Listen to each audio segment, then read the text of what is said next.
છેલ્લે આપણે પારિમાણિક સમીકરણો અથવા પારિમાણિક સૂત્રો કેવી રીતે મેળવાય એમના એક્સરસાઇઝ પણ આપણે જોયા અને એમના વિશેની માહિતી પણ આપણે મેળવી. તમને થોડાક પ્રેક્ટિસ વર્ક માટેના એક્સરસાઇઝ પણ આપ્યા હતા, તમે કર્યા હશે. આગળનો ટોપિક આપણે વધીએ તો ટોપિક છે કે પારિમાણિક વિશ્લેષણ અને તેના ઉપયોગો. વિશ્લેષણ એટલે શું? તમને સામાન્ય માહિતી આપું તો એમ કહી શકાય કે તમે કોઈ દરેક વિદ્યાર્થી ભાઈઓ બહેનોએ તમે બધાએ એક રમકડું ખોલ્યું હશે.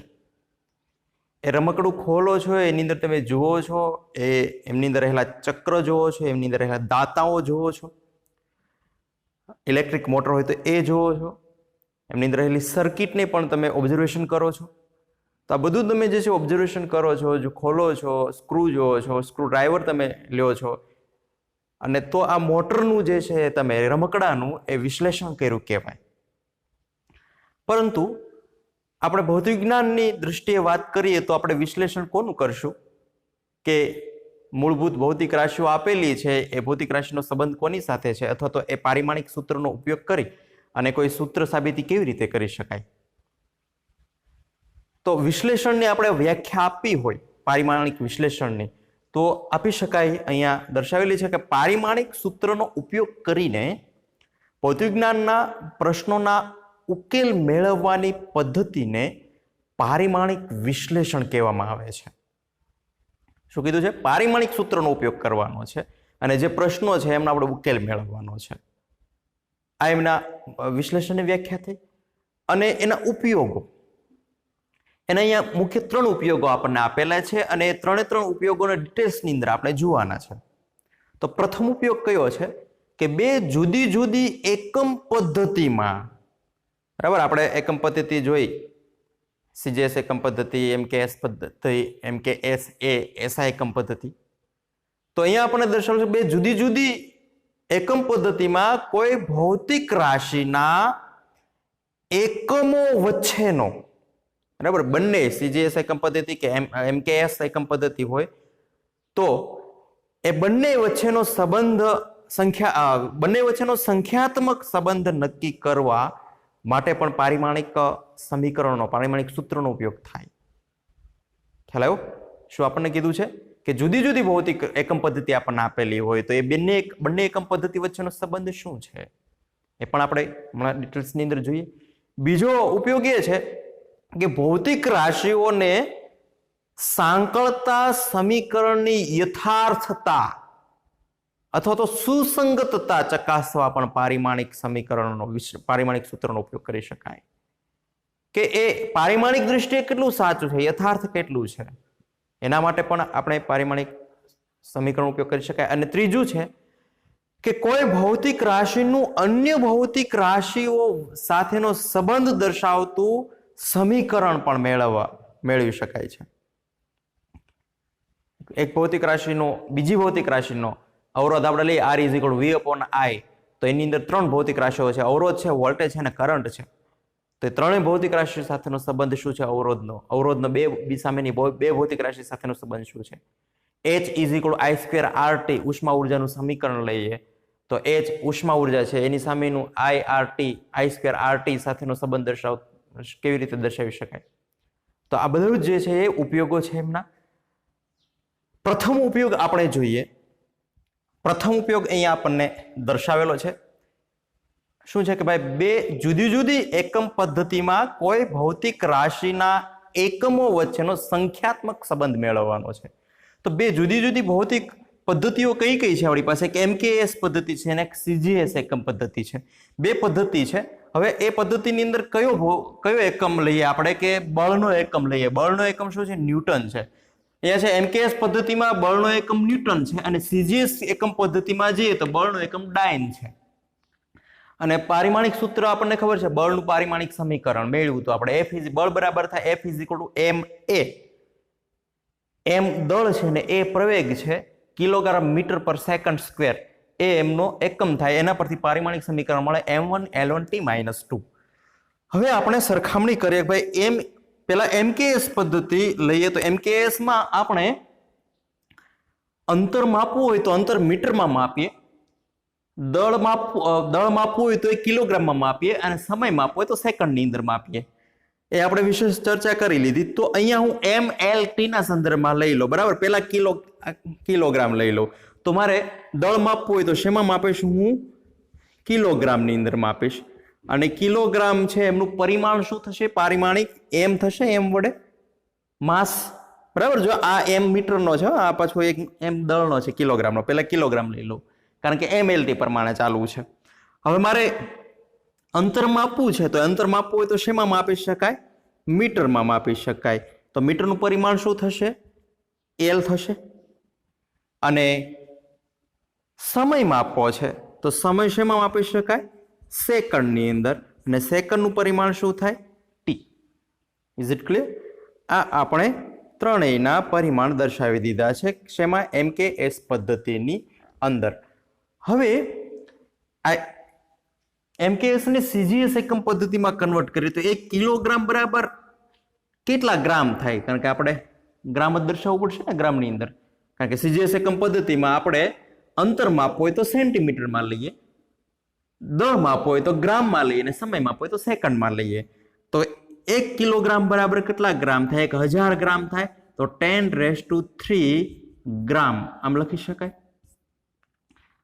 પરંતુ આ વજનનો જ એકમ છે. ગ્રામ હોય, કિલોગ્રામ હોય કે મિલીગ્રામ હોય, પારિમાણિક સમીકરણમાં કોઈ જ ફેરફાર થશે નહીં, બરાબર. આપણે જોયું હતું સાર્થક અંકો નક્કી કર્યા હતા ત્યારે. તો અહીંયા પણ શું છે કે કિલોગ્રામને ગ્રામમાં કન્વર્ટ કરો, છે તો દળનો જ એકમ ને. તો દળનો એકમ છે તો શું થશે? એમનું પારિમાણિક થશે M. હું અહીંયા દર્શાવી દઉં એમને M. એમનું પારિમાણિક થશે M. અને અહીંયા ગ્રામ. એવી જ રીતે મીટરને સેન્ટીમીટરમાં કન્વર્ટ કરો. 1 મીટર બરાબર 100 સેન્ટીમીટર. અહીંયા આપણી પાસે મીટર સ્કેલ છે તો 1 મીટર સ્કેલ છે, 100 સેન્ટીમીટર થાય. અહીંયા 1 છે ને અહીંયા 100 છે, અહીંયા 9, બરાબર. તો 100 એટલે કે 100 સેન્ટીમીટર થાય એટલે 1 મીટર થાય. તો અહીંયા દર્શાવી શકાય 10⁻², 100 ને, બરાબર. જેવી રીતે અહીંયા 1000 ને 10⁻³ દર્શાવ્યા. અને એમનું પરિમાણ શું થશે? એમનું પરિમાણ થશે મીટર છે એટલે એમનું પરિમાણ થશે લેન્થ L. અને એમનું જે છે એ શું થાય? સેન્ટીમીટર. હું સેમી એમ દર્શાવી દઉં ટૂંકમાં, સેન્ટીમીટર. ખબર પડી કે નહીં? કારણ કે આના ઇઝ ઇક્વલ ટુ તો લખી શકાય ને, 10⁻³ ગુણાકાર કરું હું તો તે થઈ શકાય ને કિલોગ્રામ. અને લાસ્ટ વન સમય.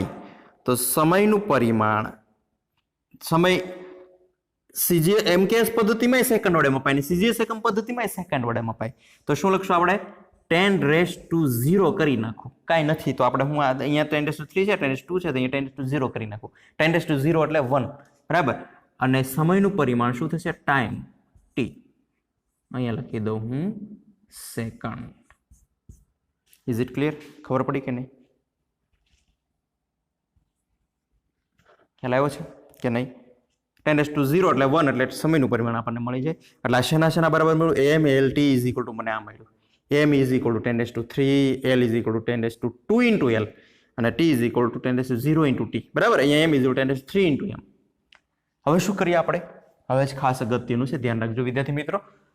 આપણી પાસે બળનું પારિમાણિક, આપણે બળ આ સાબિત કરવાનું છે. તો અગાઉ વાત કરી કે ભાઈ ન્યૂટન, MKS પદ્ધતિની અંદર ન્યૂટન કહેવાય અને CGS પદ્ધતિની અંદર ડાયન કહેવાય. તો કેટલા ન્યૂટન બરાબર કેટલા ડાયન થાય?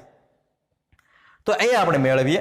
જો MLT ઇઝ ઇક્વલ ટુ કિંમત મળી ગઈ. અહીંયા આપણી પાસે સમીકરણ શું છે? બળનું સમીકરણ છે, બળનું પારિમાણિક. તો M1 L1 T-2 બળનું પારિમાણિક સમીકરણ છે. તો આમની અંદર MLT ઇઝ ઇક્વલ ટુ કિંમત મૂકો. તો M1 આની માથે કાંઈ ન હોય તો 1 હોય ને. M1 ઇઝ ઇક્વલ ટુ આપણે 1 નહીં પણ M ઇઝ ઇક્વલ ટુ આ જ્યાં M દેખાય છે ત્યાં શું મૂકી દઈએ? 10⁻³ ઇન્ટુ M. અહીંયા કાંઈ નથી, M1 છે, અહીંયા T1 છે. એવી રીતે જ્યાં L છે અહીંયા L ઘાત આપણે લખવાની થશે તો 10⁻² ઇન્ટુ L1 અને T છે ત્યાં આપણે કિંમત મૂકી દઈએ, બધી જ કિંમત મૂકી દઈએ. તો શું થશે? M1 M બરાબર શું છે? M1 ની માથે આવશે ને અહીંયા તો m બરાબર શું છે 10⁻³ ઇન્ટુ m1 તો અહીંયા દર્શાવી દો તો 10⁻³ ઇન્ટુ આ m1 આપણે આનું હતું એનું એ જ લખ્યું છે અને હજી આની ઘાત કેટલી છે (1) ખબર પડી કે નહીં? આ આખી કિંમત જે છે એ કોની છે? આખી કિંમત m ની છે. m = કિલોગ્રામ = 10⁻³ ઇન્ટુ m1 બરાબર. તો આખી કિંમત અહીંયા દર્શાવી દીધી અને m ની 1 ની ઘાત જે છે મેં અહીંયા દર્શાવી દીધી. અલગ અલગ પરિમાણોને હું અલગ અલગ બ્રેકેટની અંદર દર્શાવું. એવી જ રીતે શું થશે? આ m1 થઈ ગયું. એવી જ રીતે l ની કિંમત મૂકી દો. l બરાબર શું છે? l = 10⁻² into l1. તો અહીંયા શું થશે? 10⁻² ઇન્ટુ l1. l1 ની માથે ઘાત કેટલી છે? 1. કારણ કે આની અંદર આપણે કિંમત મૂકી છે m, l ને t. હવે t નો વારો. ઘાત આપણે પછીથી રાખવાની, ઉપર મૂકી દેવાની. અહીંયા જે કિંમત છે m, l, t જ મૂકી દેવાની. તો t બરાબર છે 10⁻0. અહીંયા દર્શાવી દો 10⁻0 ઇન્ટુ t1 અને ઓલ રેસ્ટ ટુ કઈ ઘાત છે? આખાની કઈ ઘાત છે? 2. પણ કેવા? -2. ખબર પડી? આ m ની કિંમત થઈ, આ આખી l ની કિંમત થઈ અને આ આખી આપણને મળી છે એ t ની કિંમત થઈ. m, l, t. Is it clear? ખ્યાલ આવ્યો છે? અહીંયા m, l, t = અહીંયા આપણને જે કિંમત મળી એ મૂકી દીધી છે. હવે સાદુરૂપ આપીએ આપણે એમનું. તો શું થાય? 10⁻³ m1 ઘાત 12 લઈ લો, કારણ કે અહીંયા ઘાત આની સાથે 1 ગુણાશે એટલે 1 જ રહેશે. 3 સાથે ગુણાશે એટલે 1 થઈ જાય. 3 × 1 બરાબર ગુણાકાર થશે. એવી જ રીતે શું થશે? 10 આ ઘાત ગુણી નાખ્યો આપણે. આ એક ઘાત l1 સાથે ગુણાય, 1 × 1 એટલે 1, 2 × 1 એટલે 1. 10⁻² ઘાતને હું 12 લઈ લઉં એટલે શું થાય? 10⁻² ઇન્ટુ l1 અને અહીંયા ધ્યાન રાખજો મિત્રો, અહીંયા 10⁻² છે, -2 છે. તો -2 કોની સાથે ગુણાશે? એક વખત 1 સાથે ગુણાશે, એક વખત 0 સાથે ગુણાશે. 0 સાથે ગુણાય એટલે 0 થઈ જવાનું. 1 સાથે ગુણાય પણ માઇનસ એટલે શું થાય? 1. આવી રીતે થશે 1 × -2 એટલે શું થાય? = -2 બરાબર. એટલે આપણને શું મળે? અહીંયા 10⁻0 બહાર લઈ લઈએ અને t⁻². ખબર પડી કે નહીં? બરાબર. સાદુરૂપ આપવામાં થોડોક આપણે કાળજી રાખવાની કે જેથી કરીને આપણને ભૂલ ન પડે. ખાસ ધ્યાન રાખજો, કારણ કે આગળ પછી હવે આપણે આવા એક્સરસાઇઝ ગણવાના છે. ઘાત જે છે એ બધાનો સરવાળો કરીને, જો આધાર સરખો છે, 10 નો આધાર છે, તો ઘાત કઈ કઈ છે? અહીંયા 3 છે, અહીંયા 2 છે, અહીંયા 0 છે. તો શું થાય? 10⁻³ + 2 + 0 અને આ પારિમાણિકને એક અલગથી લખી દઈએ. m1 l1 t-2. ખબર પડી કે નહીં? તો શું થશે? અહીંયા 10⁻5 છે, 3 + 2 + 0, પણ અહીંયા 10⁻5 શું થાય? m1 l1 t-2. કોના બરાબર મળ્યો આપણને? m1 l1 t-2. ખબર પડી? તો m1 l1 આ આખું પારિમાણિક ઉડાડી નથી નાખવાના. હવે તમને સમજાવું. જો આ પારિમાણિક જે મૂક્યું છે આપણે, એ કોનું મૂક્યું છે? MKS પદ્ધતિનું. તો MKS પદ્ધતિમાં શું કહેવામાં આવે છે? આને શું કહેતા હતા આપણે? ન્યૂટન કહેતા હતા. = આ જે મળ્યું છે આપણને શું મળ્યું? CGS એકમ પદ્ધતિમાં માટે મળ્યું છે. તો CGS એકમ પદ્ધતિમાં આપણે શું કહેતા હતા એમને? ડાઇન. તો 10⁵ તો છે જ તે, ક્રોસ શું કહીએ આપણે એને? ડાઇન, DYN. તો કેટલા ન્યૂટન બરાબર કેટલા ડાઇન થાય? તો 1 ન્યૂટન બરાબર 10⁵ ડાઇન થાય. બરાબર. તો આપણું જે છે એ મળી ગયું. આપણને શું કીધું કે બે જુદી જુદી એકમ પદ્ધતિમાં કોઈ ભૌતિક રાશિના એકમો વચ્ચેનો સંખ્યાત્મક સંબંધ મેળવવા માટે. બરાબર. તો સંખ્યાત્મક સંબંધ મળી ગયો આપણને. શું મળ્યો? કે 1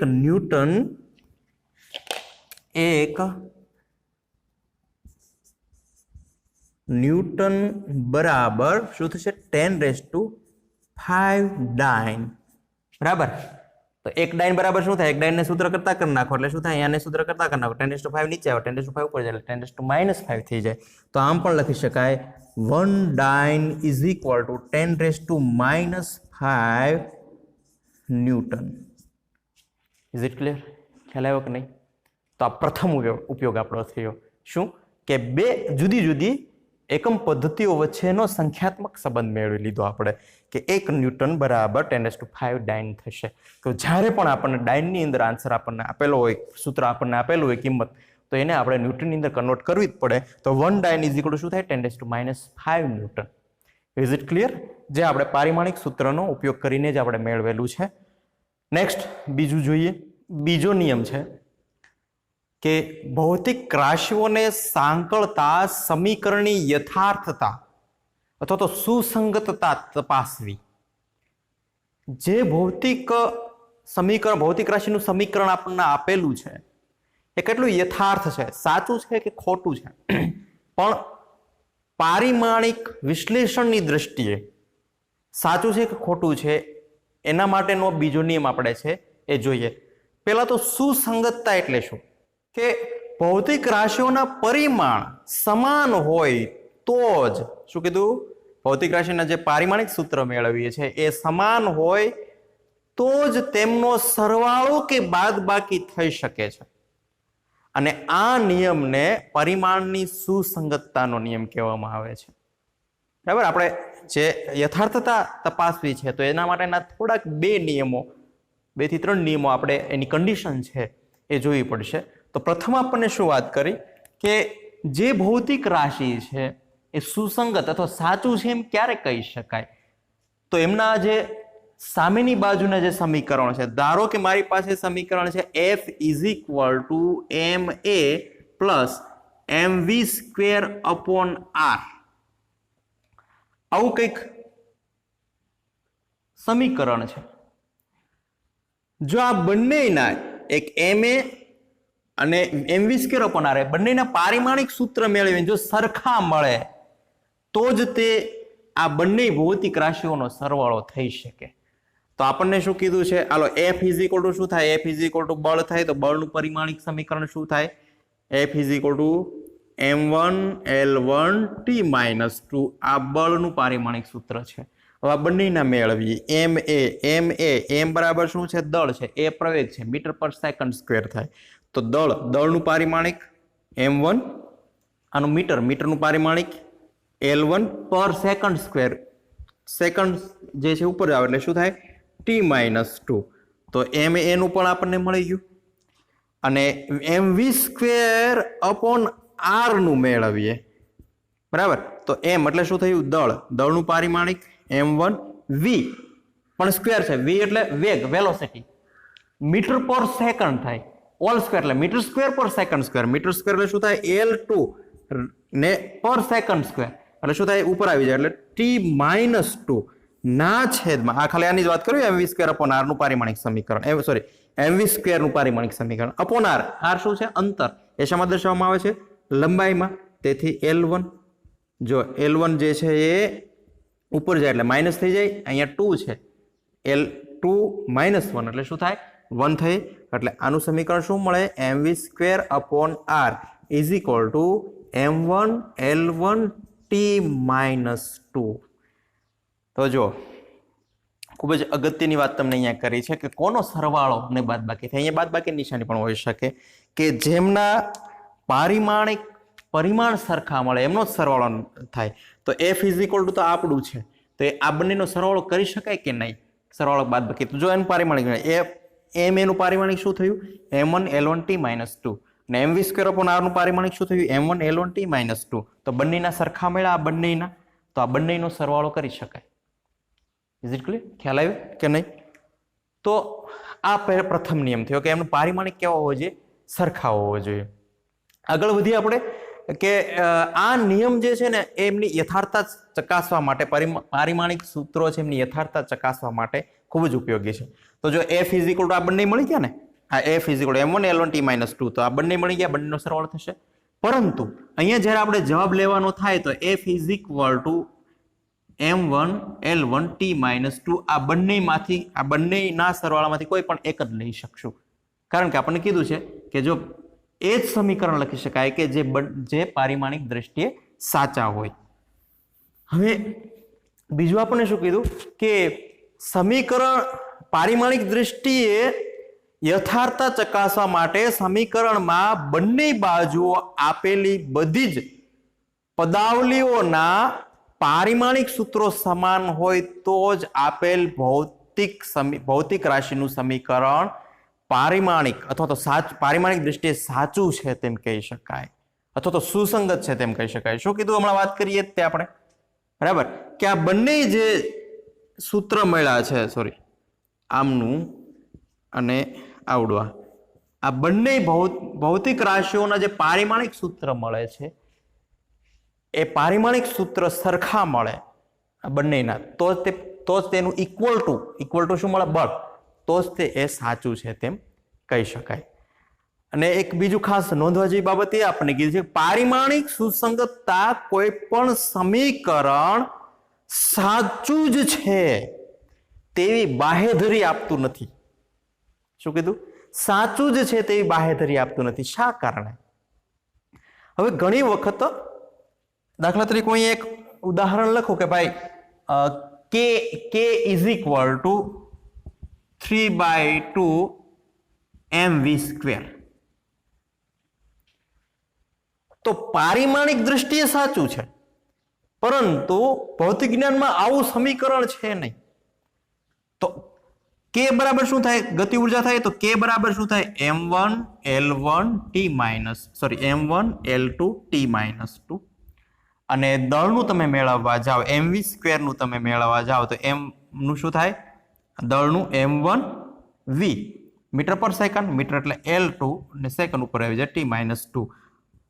આ પારિમાણિક દ્રષ્ટિએ યથાર્થ છે, આ બંને સાચા છે, પરંતુ સમીકરણ શું કીધું કે સમીકરણ સાચું જ છે, આ આખું સમીકરણ સાચું જ છે એની બાહેધરી આપતું નથી. શા કારણે?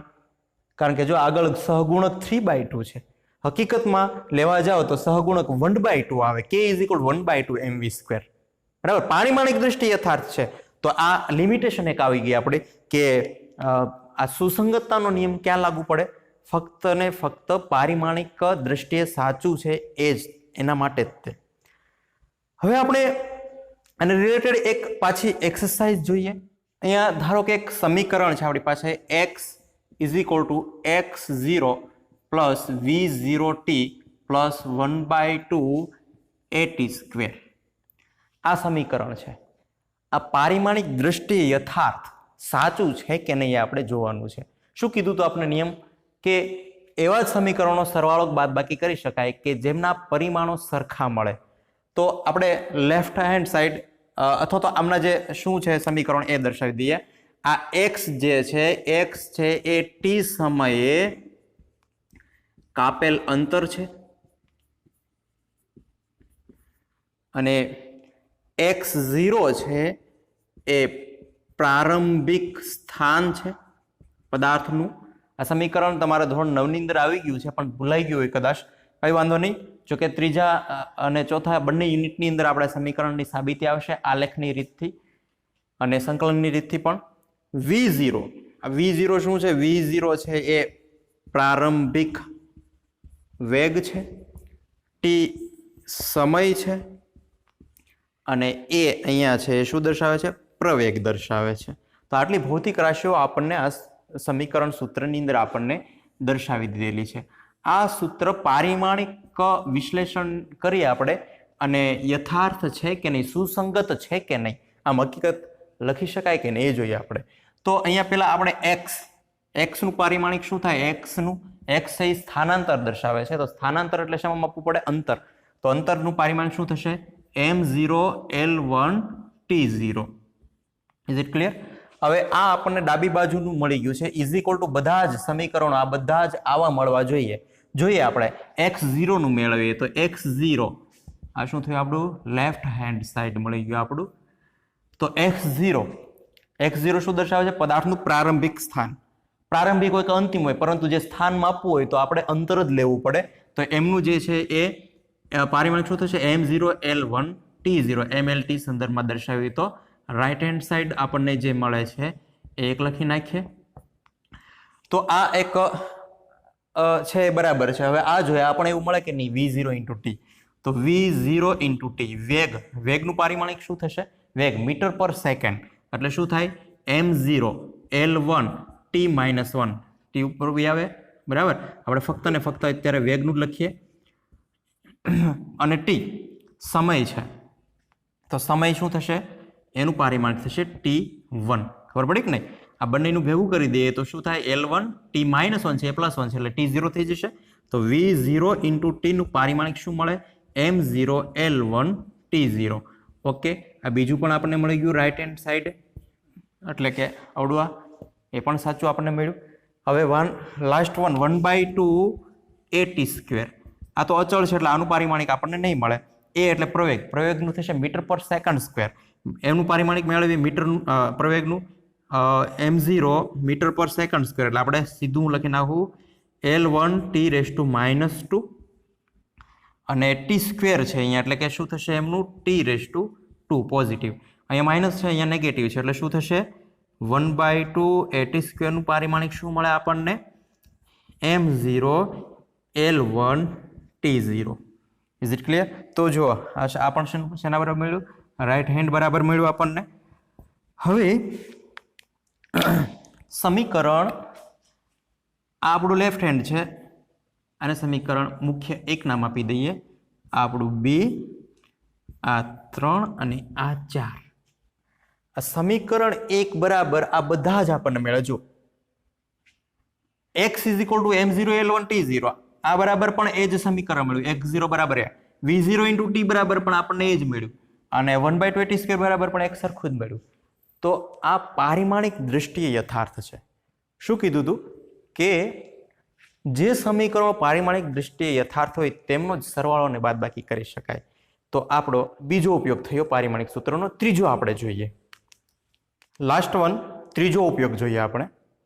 ત્રીજો ઉપયોગ શું કરી શકાય પારિમાણિક વિશ્લેષણનો કે કોઈ ભૌતિક રાશિનું અન્ય ભૌતિક રાશિઓ સાથેનો સંબંધ દર્શાવતું સમીકરણ મેળવી શકાય.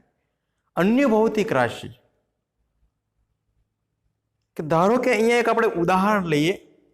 આપણે ઉષ્મા ઉર્જાનું સમીકરણ મેળવવાનું છે.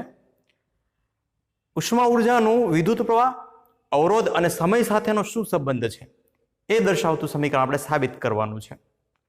અહીંયા દર્શાવેલું છે કે ભાઈ સુવાહક તારમાંથી વિદ્યુત પ્રવાહ પસાર કરતા ઉદ્ભવતી ઉષ્મા ઉર્જા તારમાંથી પસાર થતા વિદ્યુત પ્રવાહ I,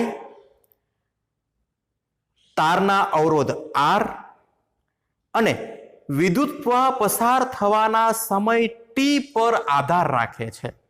તો આ હકીકતનો ઉપયોગ કરીને ઉષ્મા ઉર્જાનું સમીકરણ મેળવવાનું છે આપણે. ખાસ અગત્યનો ટોપિક છે વિદ્યાર્થી મિત્રો, ધ્યાન આપજો. કારણ કે હવે પછી આગળ આપણે જ્યારે તમારે જીને નીટની અંદર પૂછાયેલા છે એવા સ્વાધ્યાય MCQ નું સોલ્યુશન કરશું તો આ પ્રકારનું કંઈક ગુણોત્તર એમની ઘાત સરખાવવાની રહેશે. અહીંયા આપણે જે ગણીએ છીએ ધ્યાન આપજો. અહીંયા આપણને શું કીધું છે કે જ્યારે તારમાંથી વિદ્યુત પ્રવાહ પસાર થાય છે, મને ખ્યાલ છે કે ભાઈ જાજો સમય સુધી વાહક તારમાંથી વિદ્યુત પ્રવાહ પસાર થાય તો વાહક તાર ગરમ થાય. તો ગરમ છે એ શું થાય ઉષ્મા ઉર્જા છે. તો જ્યારે વિદ્યુત પ્રવાહ પસાર થાય છે તો તારના અવરોધને લીધે ઉષ્મા ઉર્જા ઉત્પન્ન થાય. તો એ ઉષ્મા ઉર્જાને હીટ કહીએ છીએ. એ હીટ H નામ આપી દે. હીટ કોની ઉપર આધાર રાખે છે? અહીંયા પણ રકમની અંદર કહી દીધેલું છે કોની ઉપર આધાર રાખે છે. તો એ તારમાંથી જે વિદ્યુત પ્રવાહ પસાર થાય છે કે એની ઉપર. H belongs to I અથવા તો H જે છે એ I પર આધારિત છે. પછી કોની ઉપર આધારિત છે? H તારના અવરોધ ઉપર આધારિત છે. R ઉપર અવરોધ R કહેવામાં આવે રેઝિસ્ટન્સ. અને બીજું એ ઉષ્મા ઉર્જા કોની ઉપર આધારિત છે? તો તારમાંથી જે એકમ સમયમાં વિદ્યુત પ્રવાહ પસાર થાય છે એ પસાર થવાના સમય પર એટલે કે t પર. એટલે તમને અત્યારે હું એક સામાન્ય ઉદાહરણ આપું કે આપણું ચાર્જર છે એ પહેલા જે છે એ ચાર્જર આવતા તો એ 0.5 એમ્પિયરના અડધા એમ્પિયરના આવતા. એટલે એને ચાર્જ થવા માટે મોબાઈલને ચાર્જ થવા માટે સમય ઝાઝો લાગતો કે ભાઈ કદાચ આપણે 3 થી 5 કલાક જેટલો મૂકીએ આપણે એમને તો એ સમય દરમિયાન જે છે ચાર્જ થતો ફૂલ્લી ચાર્જ થતો. હવે જે છે ફાસ્ટ ચાર્જર આવી ગયા છે તો તમે એ ચાર્જરની ઉપર જોશો તો 2 એમ્પિયર એમ લખેલું છે અથવા તો 2000 મિલી એમ્પિયર એમ લખેલું છે. એને એમ્પિયરમાં કન્વર્ટ કરો એટલે શું થશે 2 એમ્પિયર અને આઉટપુટ 5 વોલ્ટ DC. તો આ કરંટ વિદ્યુત પ્રવાહ શું કહેવામાં આવે છે? I is equal to Q by T, કે એકમ સમયમાં પસાર થતો વિદ્યુત ભાર. તો 2 એમ્પિયરના ચાર્જર આવી ગયા છે, તો એકમ સમયમાં વિદ્યુત ભાર જે છે એ પસાર થવાનો સમય વધારે છે. ઓછા સમયમાં જે છે એ પસાર થાય છે, મોબાઈલની અંદર જાય છે ઇલેક્ટ્રોન. અને પહેલા જે આપણા 5 એમ્પિયરના શું હતા, એને સમય વધારે લાગતો ચાર્જ થવા માટે, કે વિદ્યુત ભાર જે છે ઇલેક્ટ્રોન એને જે છે એ ધીમે ધીમે જતા. તો અહીંયા આપણે એમાં વિશેષ ચર્ચા નથી કરી, પણ અહીંયા આપણે એ જોઈએ કે જે ઉષ્મા ઉર્જા ઉત્પન્ન થાય છે એક I, R અને T પર આધાર રાખે છે. અહીંયા આપણને દર્શાવેલું છે. તો આનું એક જ સૂત્ર હું લખી નાખું તો આમ લખી શકાય કે H proportional to H ચલે છે I into R into T, આમ લખી શકાય. હવે આપણે H એટલે ઉષ્મા ઉર્જા થઈ, અને અહીંયા ચલે છે કાઢવું છે તો અચળાંક મૂકવો પડે, તો શું થાય? H is equal two K I R T, આમ થાય. પણ આપણે મેળવવાનું છે આના is equal two I R T સાથેનો સંબંધ શું છે મેળવવાનું છે. તો મારે એની ઘાત ને એવું કઈ નથી આપણને દર્શાવવું, તો મારે શું ધારવું પડે? એની ઘાત. ધારો કે આની ઘાત A છે, R ઉપર ઘાત B છે અને T ઉપર ઘાત C છે. એવી જ રીતે I ઉપર અહીંયા A, B અને C છે. અચળાંક છે તો અચળાંકનું પારિમાણિક નહીં હોય આપણે, એટલે એને આપણે અવગણી નાખ્યા તો K ઇઝ ઇક્વલ ટુ 1 પણ લઈ શકાય. હવે જો ખાસ અગત્યનું, આ ઉષ્મા ઉર્જા છે. ઉષ્મા ઉર્જાનું પારિમાણિક સૂત્ર શું થશે? કોઈ પણ ઉષ્મા ઉર્જા, સ્થિતિ ઉર્જા, યાંત્રિક ઉર્જા, તો શું થતું હતું? M1L2 T-2. આ કોનું થતું હતું? ઉષ્મા ઉર્જાનું. ઇઝ ઇક્વલ ટુ શું આપણને આપેલું છે? K અવગણી નાખીએ, I raise to A, R raise to B અને T રેઝ ટુ C. આમ થાય કે નહીં? કારણ કે આ H ઇઝ ઇક્વલ ટુ આપણને કીધું છે રકમની અંદર કે આની આટલી ભૌતિક રાશિઓ પર આધારિત છે. હવે આના પારિમાણિક લખી લઈએ આપણે. કોના? I નું પારિમાણિક, R નું પારિમાણિક ને T નું પારિમાણિક.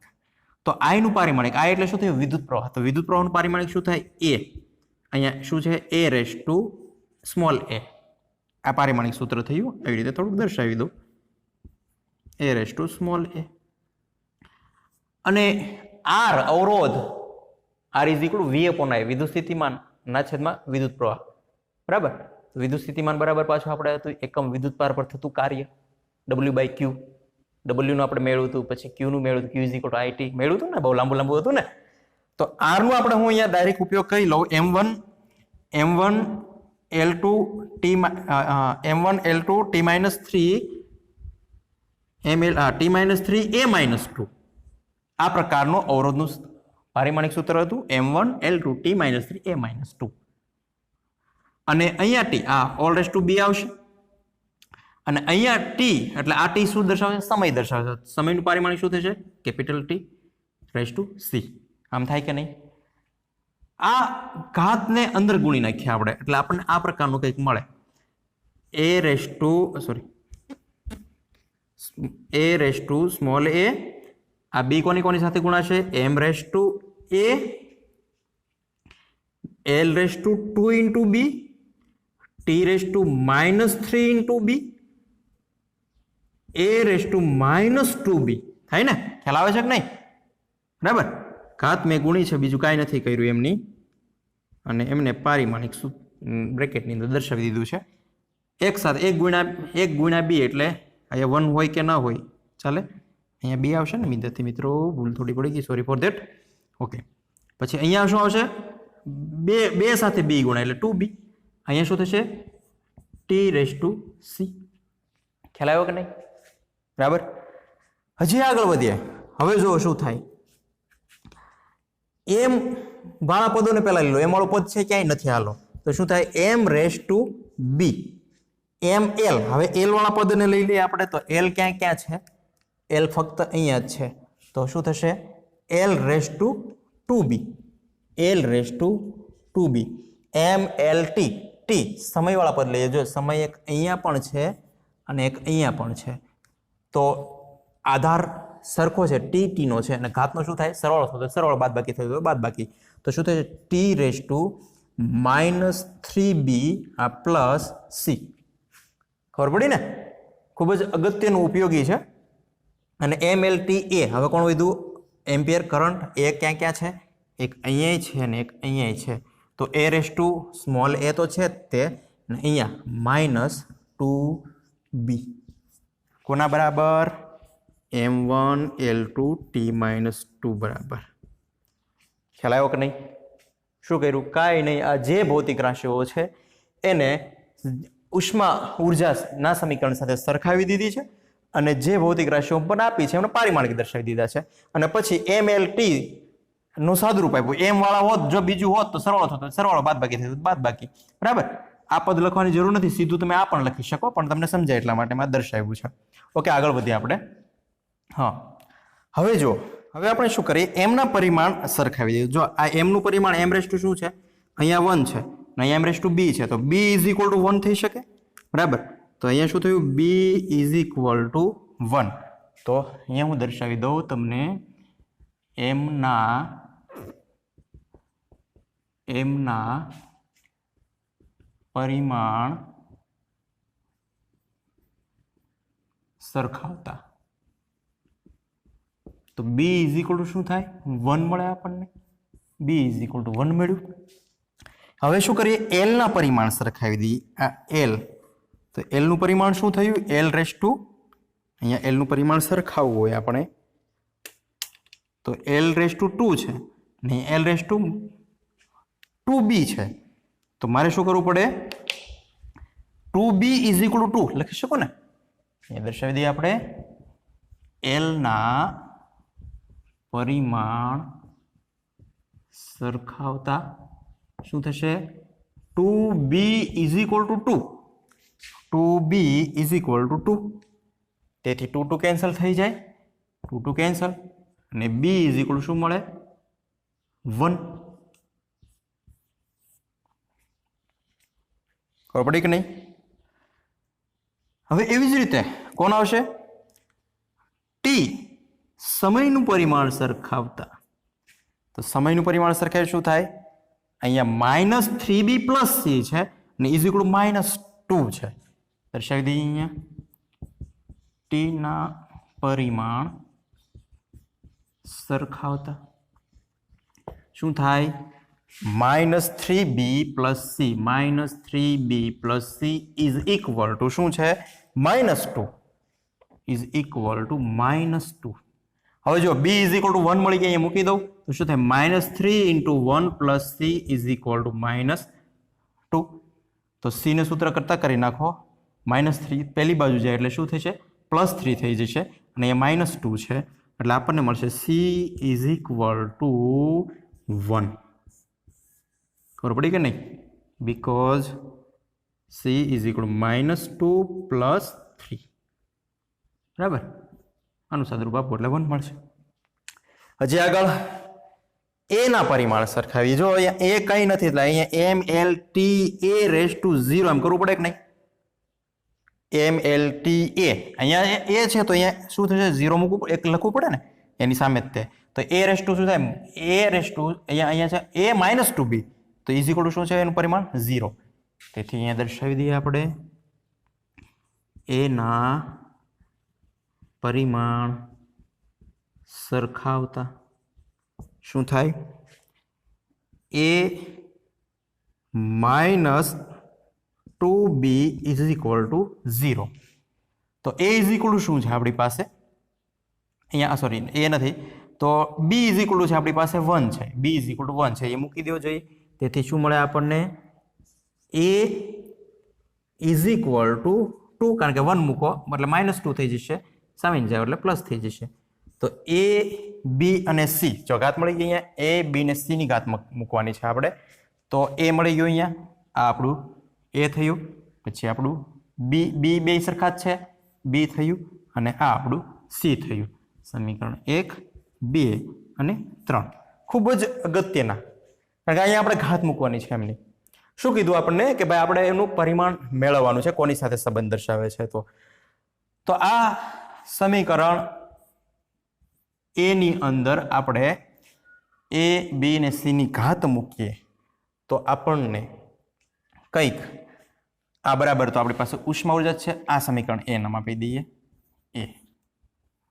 આ સમીકરણ એની અંદર k ઇઝ ઇક્વલ ટુ 1 લઈએ, a ઇઝ ઇક્વલ ટુ 2 લઈએ, b ઇઝ ઇક્વલ ટુ 1 લઈએ અને c ઇઝ ઇક્વલ ટુ 1 મૂકી દઈએ તો આપણને નવું કંઈક સમીકરણ મળે, જે હું તમને અહીંયા દર્શાવી દઉં. આ સમીકરણ એમાં k is equal two 1, b is equal two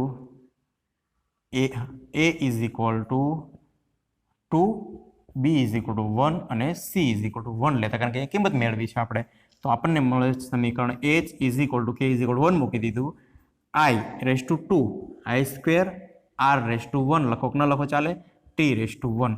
તો ખૂબ જ અગત્યનું સમીકરણ ઉષ્મા ઉર્જાનું મળ્યું h is equal two i square rt. તો શું કીધું તો આપણને કે કોઈ ભૌતિક રાશિનું અન્ય ભૌતિક રાશિઓ સાથે સંબંધ દર્શાવતું સમીકરણ મેળવી શકાય. તો ઉષ્મા ઉર્જાનું અન્ય 3 ભૌતિક રાશિઓ સાથેનો સંબંધ છે. કોની સાથેનો? વિદ્યુત પ્રવાહ, અવરોધ ને ટી. પણ કેવો કે વિદ્યુત પ્રવાહના વર્ગ સાથેનો સંબંધ છે અને બાકીના બધાનો વર્ગ ને કોઈ ઘાત સાથે સંબંધ નથી, એની જે વેલ્યુ છે એની સાથે સંબંધ છે. એટલે વિદ્યુત પ્રવાહ મળે છે એનો વર્ગ કરો અને અવરોધ જે છે તારનો એનો અવરોધ એડ કરો અને ટી એકમ સમયમાં પસાર થતો વિદ્યુત પ્રવાહ અથવા તો જે સમય પસાર થાય છે એ સમય કિંમત મૂકો તો આપણને ઉષ્મા ઉર્જા મળે. તો એ આપણું થયું. અહીંયા આપણે આ ખાસ તમારે ધ્યાન રાખવાનું થશે એમ, એલ, ટી અને એ જે આપણે મેળવ્યું છે એ. તો આશા રાખું છું કે તમને આજનું લેક્ચર જે પારિમાણિક વિશ્લેષણ છે એ પારિમાણિક વિશ્લેષણ ને તેના ઉપયોગો સમજાણો હશે. તો આજનો લેક્ચર આટલો રાખીએ. જય Shri, have a good day, thank you.